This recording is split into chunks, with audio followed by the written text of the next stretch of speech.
Hello everybody, WayneGamerHQ here, and today, welcome to my reaction video. I'm sorry guys, I don't have a face cam yet, because I'm still fixing it. So, oops.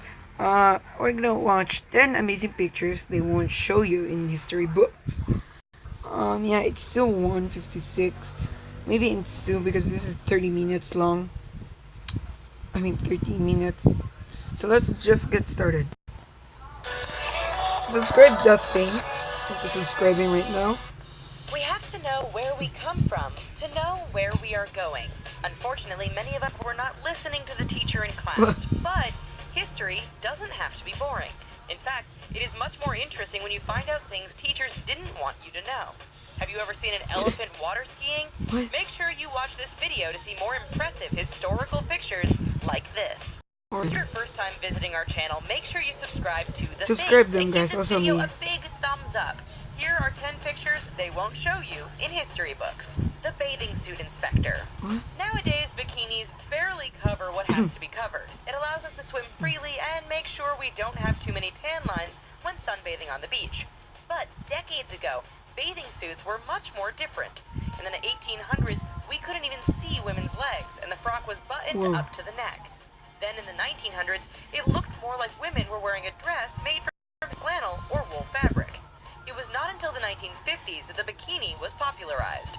With icons like Marilyn Monroe and Brigitte Bardot, the revealing bathing suit became less shocking and more accepted. Comment guys if you know But that let's girls. go back to 1922. Form-fitting swimsuits were becoming more popular, so directors of public beaches implemented strict dress codes. To make sure the swimsuits were appropriate, someone issued an order that bathing suits at the Washington Beach could not be over 6 inches above the knee. Wow. This is why bathing beach cops, like this one in the picture, used a tape measure to determine if the swimsuit was appropriate. There was also a dress code for men, but censors were less severe with them. If women didn't respect the code, it was punishable by fines or even imprisonment. Many of us would already be behind bars if the same rule existed today. War is hell.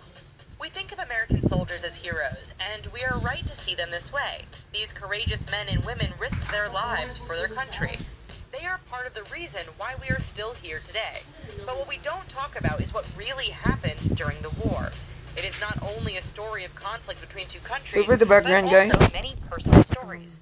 During the war in Vietnam, a lot of soldiers wrote messages on their helmet to tell about how they were feeling. Some soldiers wrote about their faith in God, others talked about their fatal fate. Many of them just wanted peace. It was a way for them to be more than another body lying on the ground. But one of these men who served in Vietnam captivated us with an innocent smile on his face, even though you could read, "War is hell" on his helmet. Photojournalist Horst Foss captured this picture of the unknown soldier later identified as Larry Wayne Chafin. "War is hell" was not only something to be taken literally, but also a quote from William Tecumseh Sherman. The general said in 1864 that soldiers should not hope or desire to use the skills they acquire in the academy. They didn't know the horrible aspects of war. War is hell. Iron lungs for polio victims. Once you see this, you won't be afraid of needles anymore, but instead of iron lungs.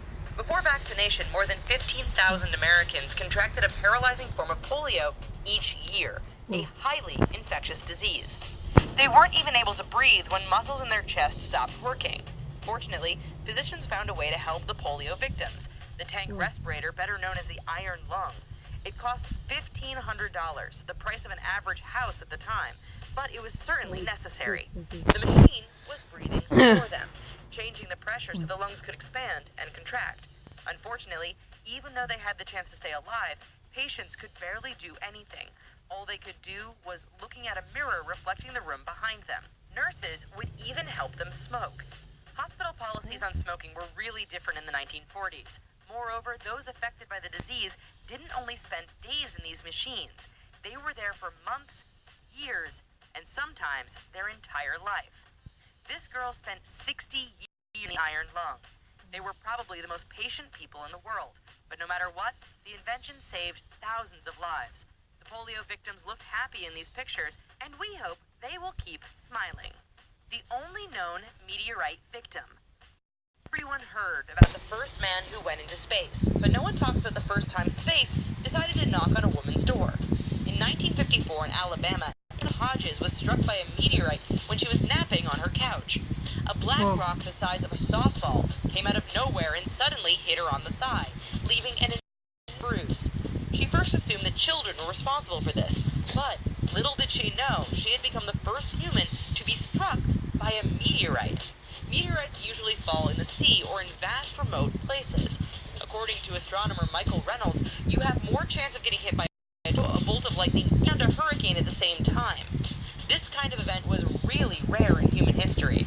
But what happened to the strange black rock falling from the sky? The police confiscated it and turned it over to the United States Air Force. They confirmed it was a meteorite but didn't know what to do with it. The public wanted Anne to have the rock, but someone else was interested in it, the landlady. She sued them and claimed that the rock was hers because it fell on her property. Anne and her husband finally bought the meteorite for $500 and donated it to the Natural History Museum. Inflatable tanks. Why use fake inflatable tanks during a very real war? As long as the enemy think it is real, it is a great way to defend yourself. An elite force's specialty was tactical deception. They were not selected for their strength, but their acting skills and their creativity. And they had one big mission: to fool Hitler. Dummy versions of the tanks were constructed from a wooden framework and inflatable tubes covered with rubberized canvas. They didn't work, but wheels were concealed underneath so soldiers could easily move them around. There were not only hundreds of inflatable tanks, but also cannons, trucks, and even airplanes. During World War II, Allied forces used them as a way to look like they were prepared to fight. With the illusion, 1,000 men from the Ghost Army could look like they were 30,000 men. Their goal was to discourage the enemy by making a site seem like it was heavily defended. By thinking that the Allies had more tanks than they did, Germans were quickly confused. This is how they were able to protect their weakest spot. The tactic was also a good way to draw enemy troops away from real American units. It was part of the reason why the Allies from the Ghost Army were able to win the war. You don't have to be the most powerful to succeed, as you are the smartest. 4 children for sale.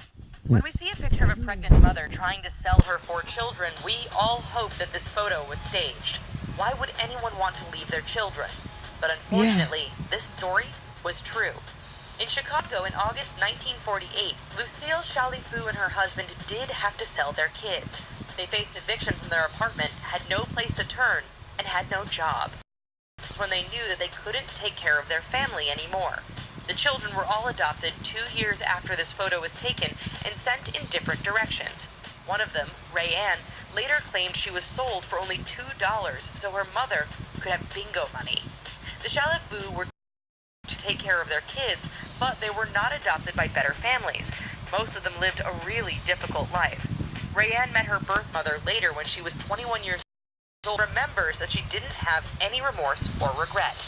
In that time, the decision was nothing but survival. Lucille was thinking about her children and wanted them to have a better life, and there was no other way to find help. Fortunately, there is a happy ending to this story.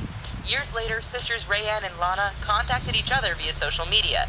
They finally reunited in 2013, and Rayanne said that it was one of the happiest days of her life.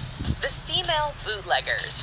You remember the Prohibition? In the 1920s in the United States, no one had the right to produce, import, transport, or sell alcohol. But as you can guess, many people didn't care about that and decided to drink alcohol. Okay, guys. Thank you for watching. Please subscribe for more and subscribe for the things. So, yeah, guys, I'm sorry it's short. I have to fix this. And, yeah, guys, see you later. Goodbye.